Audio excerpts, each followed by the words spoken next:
would you say that maybe your strength, your fame, is what pushed the man couldn't deal with it? Maybe maybe the men can't deal with the kind of person, the kind of woman. You just said that you're a very strong personality, but on top of it all as well, you are a public figure. So would you say that maybe that is some of the things that these men find a bit threatening, that would make them act sometimes a little bit erratic around you?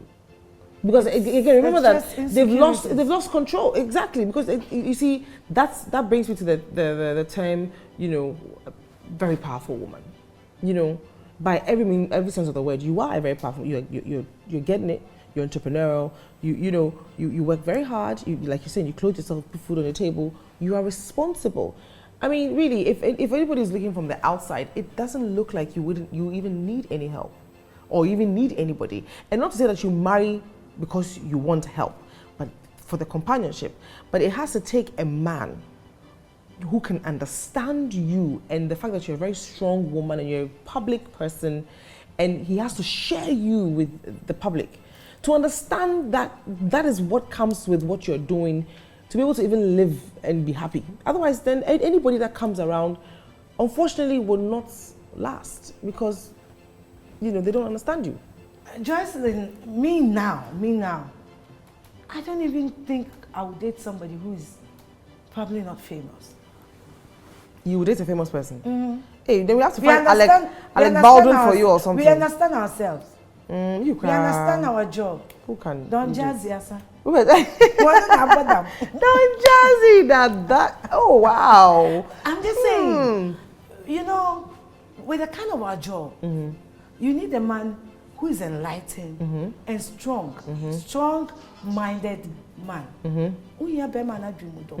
A lot of older men, some school of thought will argue, say, older men who have had enough experiences in life, they are much better.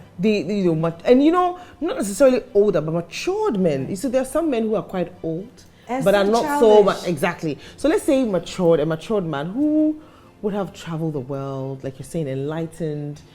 They are the ones. But what kind of men are you attracted to? Is it? I don't like old men. You see, that's the problem. That is the problem. I don't like old men. You just said that somebody matured, somebody. I don't like old men because immediately they see you, they think you're taking advantage of the person. The older. Do you care about what society thinks? It's your happiness that is very important. It's not what society thinks. It's what. Jocelyn, whether you like it or not, I'm stigmatized that I'm a cheater. I don't give a hoot about it anyway. I wouldn't be the only cheater. I've always wanted to ask you this. I don't give I am the glorified cheater. If there's anything like the cheating diva, I am one. I don't give a hoot. Because in my mind, in the minds of my kids, with my family, I didn't cheat on anybody. I've always wanted to ask you this, and I know that sometimes we all do it. You see a nice young black lady sitting with an older white man. The first thought that comes to your mind is, this girl, she's probably a working girl. Never. Well, no, I'm just saying, I'm just giving you an example. I mean, 9 out of 10 people will think that when you see a much older man, like you're saying, and a nice, especially if the person is Caucasian, when you were dating your husband, your late husband, did you ever feel, you mentioned stigmatization, and I want to start from there. All the way back to now. Did you ever feel that people actually thought of you as, quote unquote, a working girl, being with an older... I'm gonna make you laugh. Let me laugh, please. But that thing, it's something that we don't talk about, but it's something that is there. We always judge these young girls. They judge any girl with a white man is a prostitute. Exactly. I wanted to say that. It's a Ghanaian mentality. Thank you. Any black girl with a white man is a prostitute. I don't know whether the white man with the black girls are not prostitutes. But okay, so for me, when I met my baby daddy, that's what I used to call it. My baby daddy, he was 10 years older than me. Rahan met me way back in school. I was still in aviation school. Actually, I drove into his car. And I'm saying, and then we became friends and we started dating. And we kept using this term for ourselves, my illegal partner.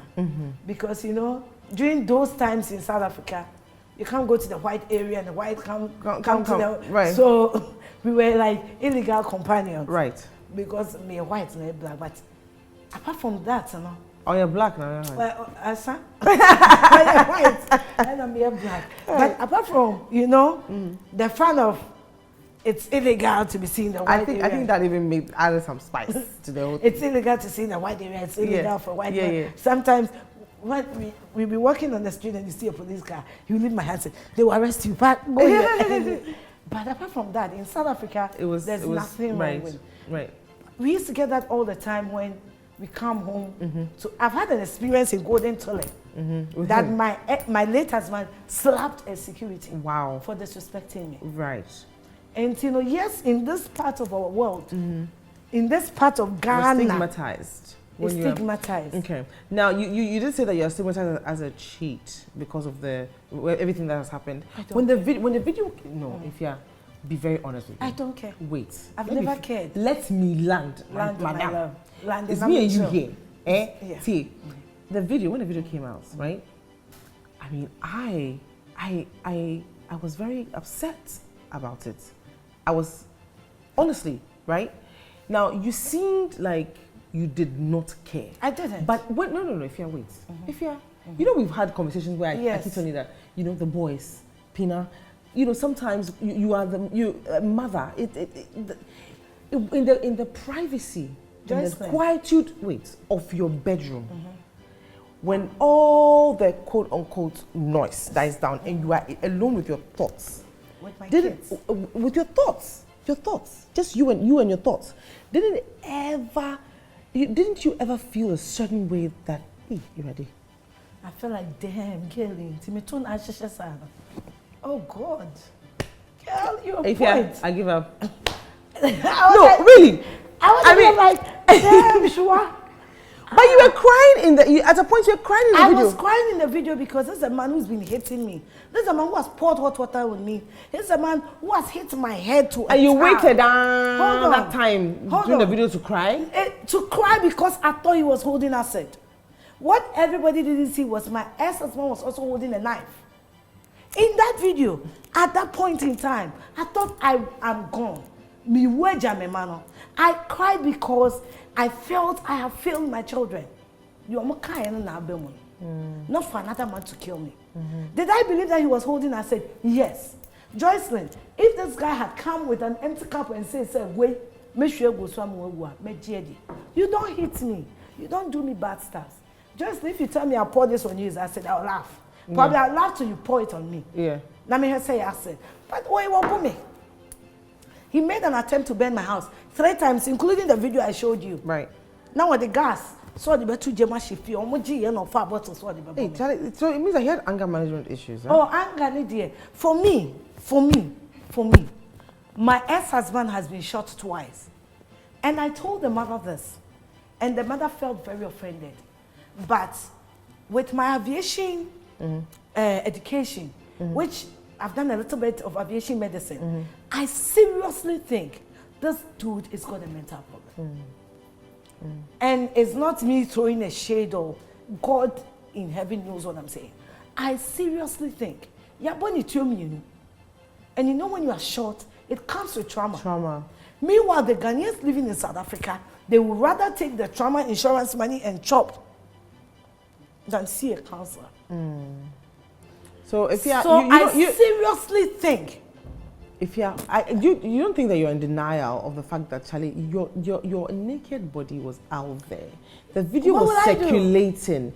I mean, look, if you are human, at one point in time you should break a little and say, yeah, iradi to me naked body in that one. And yes, sample, but why would you even have allowed this to get this far? Babes, when Ebony died, did she have control over her body?